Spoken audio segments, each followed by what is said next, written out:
Good day. This is Tim Parker. I wanted to bring you a message on God's cross is the paradigm shattering epiphany that we all need to hear and realize. God must really work a paradigm shift in our minds and souls in order for us to realize his truth. And so some people use the label epiphany to describe a paradigm shift. So I want to give you a little story about a boy named Zach who struggled with math so bad that his parents did everything they could to improve his skills and his grades, his self-esteem. They got tutors for him, computer apps, flashcards, games. They took away privileges, all to no avail. He really struggled with math. And as a last resort, they thought they'd send him to the Catholic school. So he came home first day, ran upstairs, studied, came down for dinner, would not spend time with his friends, watch his TV, play his computer games. His mother was just amazed, and it actually paid off. When he brought his first report card home, he set the report card on a table, went upstairs to study. His mother was shocked when he got an A, so she just had to find out what was the change. So she ran up and said, "Zach, what was the turnaround? Was it the nuns, the uniforms, the discipline, something else?" He said, "No, Mom, it was none of these." But he said, "I'll say this, when I saw that man nailed to the plus sign, I knew they were serious." Now, that's a cute little story about a boy that his whole world was changed, even though he wrongly saw the cross. And yet, for us as believers, we must see the cross in a new way. As New Covenant believers, we need to see a greater epiphany besides the resurrection, because the resurrection was, for the disciples, their epiphany. And I'm convinced that the church, without thinking about it, just assumes the recipe as our epiphany.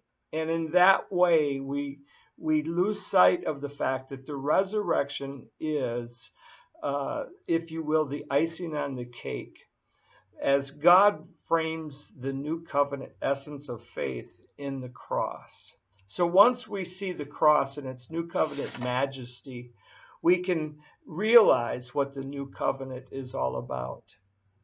The first point I want to make is, more than we realize, God emphasizes the cross reality from the beginning of Scriptures to the end of Scripture. We see even in Genesis 3:15, the first presentation of the gospel. I'm convinced in 3:21 is the first application of the gospel.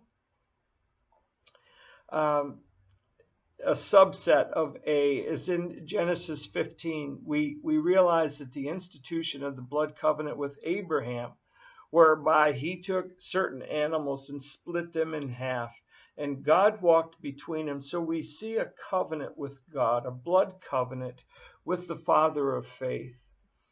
In Exodus 12, God instituted the Passover. The last hours of the Hebrew existence, if you will, in the slavery of Egypt. And even though the Israelites celebrate this Passover, this celebration for 1400 years until Jesus Christ celebrated it with his apostles on the night before he was sent to the cross, we understand that God hones in on covenant. And this is the whole issue of the cross. This is the issue, the essence of the new covenant. And we see even in when Jesus dies on the cross, the veil of the temple is split in two. And we see that the mercy seat is exposed. And I'm convinced that it's exposed because God institutes the throne of grace, I think, to replace the mercy seat. I want to make one more point. God's laws, especially in Leviticus 1, point to the cross fulfillment. To correctly understand the cross, we must understand the connection to God's laws. We only rightly understand the cross and the gospel in the context of law. And my desire here is to stress the pleasing aroma that goes from the burning flesh of sacrifice to God's nostrils.